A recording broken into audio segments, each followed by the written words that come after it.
Omusomo gw'okubangula abantu akabi akali mu kulya n'okugaba enguzi gwategekeddwa ekitongole ky'obwannakyewa ekya Action Aid nga gubadde mu ttendekero lya Kumi University ne Nyero nga byonna biri mu disitulikiti ey'Ekkuumi. Mu musomo guno batongolezaamu enkola gye batuumye I paid my bribe ng'egendereddwamu okulaga abantu engeri gye bayinza okwekubira enduulu singa baba bakakiddwa okulya oba okugaba enguzi mu ngeri yonna. Actually omuntu ng'oyo akuwadde enguzi okola ekintu kitegeeza nti agenda okukola si kituufu. Ayina ekigendererwa kyagala. If not, ayagala kubeera ne selfish interest. Abamu ku batuuze betwogeddeko nabo okubadde n'ow'ebyobulamu Dr. Opodo Moses asiimye enkola eno n'agamba nti egenda kubayamba okulongoosa empeereza nga buli omu afuna ekimugwanidde. Kugenda otugasa eggwanga ligenda kubeera tebenkevu mu bintu byonna, mu services, mu kufuna emirimu.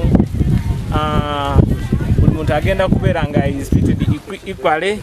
Nga abalina capabilities, skills ne baleka wabweru babeera nga tebalina sente.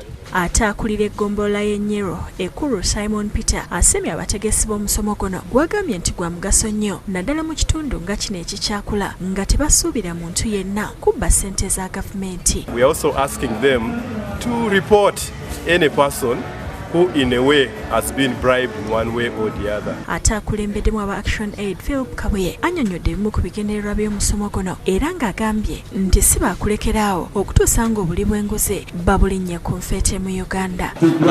Abantu abasinga tunyigirizibwa nga tulemeddwa okufuna service omuntu gye yandifunye olw'omusolo gw'asasula wabula netumaliriza nga tusasudde mu nguzi. Omusolo tusasulanga mungi naye tutafuna ekintu twetaaga kufuna okuva mu ggwanga lyaffe. N'olw'ensonga eyo twasalawo omukutu guno buli muntu asasula enguzi agende ku mutimbagano atuwulire yaddi eyasasula enguzi ani gwe yagijjako. Espaal Nsubuga yakusakidde eggulire lino ku Bukedde TV.